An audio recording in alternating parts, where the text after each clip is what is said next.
Why are we here? The objective is basically to provide a background and an overview of legislation guiding us as government entities with regard to local content. Also to outline the designated sectors and thresholds that are linked to those sectors. We will at a later stage look at the local content documentation, which is the standard bidding document 6.2 and the annexures C, D, and E. In terms of the background as to why are we now focusing on local content, like I initially said that local content, it's really about developing our own instead of us being the consumers and distributors of imports. We need to now start focusing on manufacturing our own, and this it's actually through the new growth path and industrial policy action plan. The procurement has been identified as a lever to be able to achieve that. And how we're going to do that is through designating sectors. And by designating sectors, we know that manufacturing has got the potential of creating jobs. So if we are focusing on manufacturing, then we are able to create jobs, and we are able to build skills, and we are even able to improve productivity and growing our own economy by so doing. And there will be even competition in terms of the different sectors, because we will know that we will have a pool of suppliers, we have a pool of enterprises that can supply us with all those products that we are looking for in the different sectors. And then we can be able to export instead of always importing.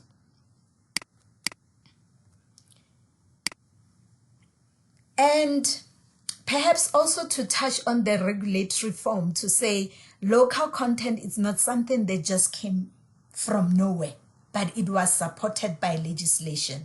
Since the launch of IPAP 2 in 2011 in April, the following reforms took place.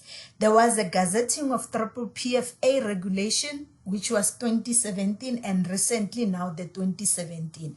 With that regulation, what we saw happening is that the DTI was able to identify sectors that were designated for local content, so that when we procure as state entities, then we can know that those product has been designated. And that was implemented on the 7th of December 2011. Following that was the instruction notes issued by the National Treasury for all those designated sectors, informing government entities as to how to go about and what will be the minimum threshold per sector that has been designated. We need to also know and understand that designation is a continuous process. Therefore, research will continue happening for other sectors to be designated at the later stage. And then there was that alignment of PPPFA with BE objectives. Then the question is, what is local content? Local content is that portion of the product whose manufacturing processes take place within South Africa from inputs, material, raw materials, and or component that were sourced in South Africa. So when we say local means South Africa. It doesn't mean a ward, it doesn't mean a township. But here, when we talk local, we mean South Africa.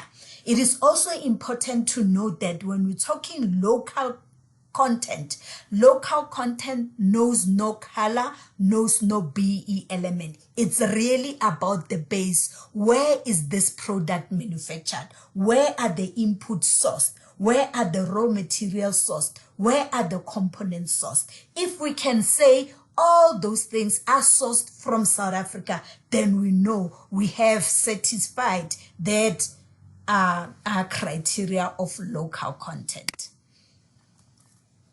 In terms of the new regulation, the law as I said, there were different reforms that took place from 2011 to 2017. So local content under 2011 was actually within Section 9 of the new regulations 2011.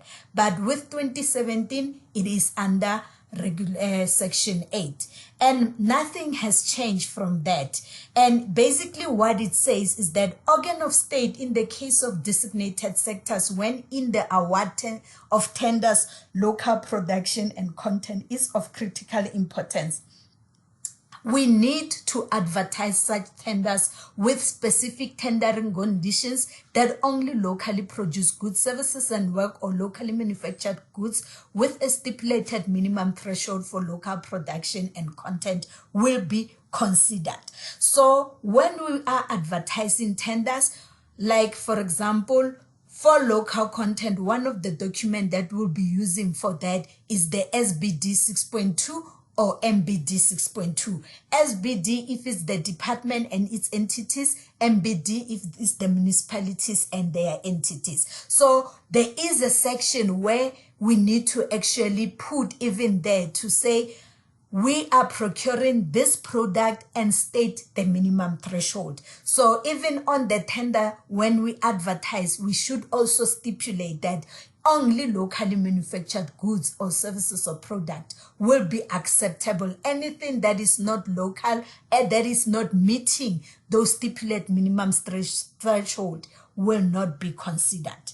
The National Treasury issues instruction notes, circular and guidelines to all organ of state with specific reporting mechanism to ensure compliance with this legislation. Where there is no designated sector, an organ of state may include as a specific tendering condition that only locally produced services, works, or goods or locally manufactured goods with stipulated minimum threshold for local production and content will be considered on condition that such prescript and threshold are in accordance with the specific directive issued for this purpose by the National Treasury in consultation with the Department of Trade and Industry. For example, the Gauteng provincial government has adopted what we call local content framework. In that framework, the whole idea or the objective of that idea is really to develop township economy using local content to make sure that goods that will be procured, actually we have the capacity in the township to manufacture those goods.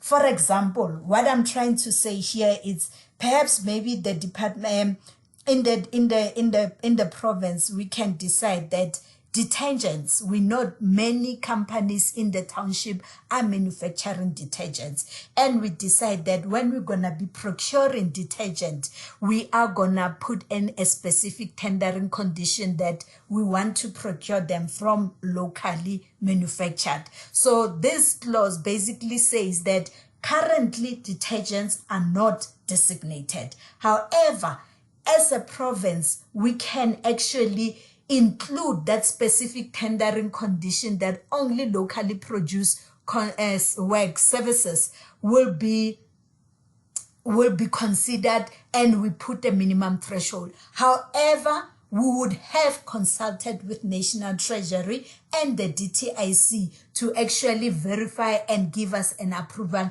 in terms of the threshold that would have considered or put there. So therefore, even if we've got that power, it has to be in consultation with National Treasury and the Department of Trade and Industry. And every tender that has got to do with local content is gonna go through auditing processes. And this auditing processes only happens after the award of the tender. So none of the people who are participating in any local content tender will be audited or will be subjected to auditing process before the award. It will be after the award, and the people who will be subjected to the auditing process is those who won that bid.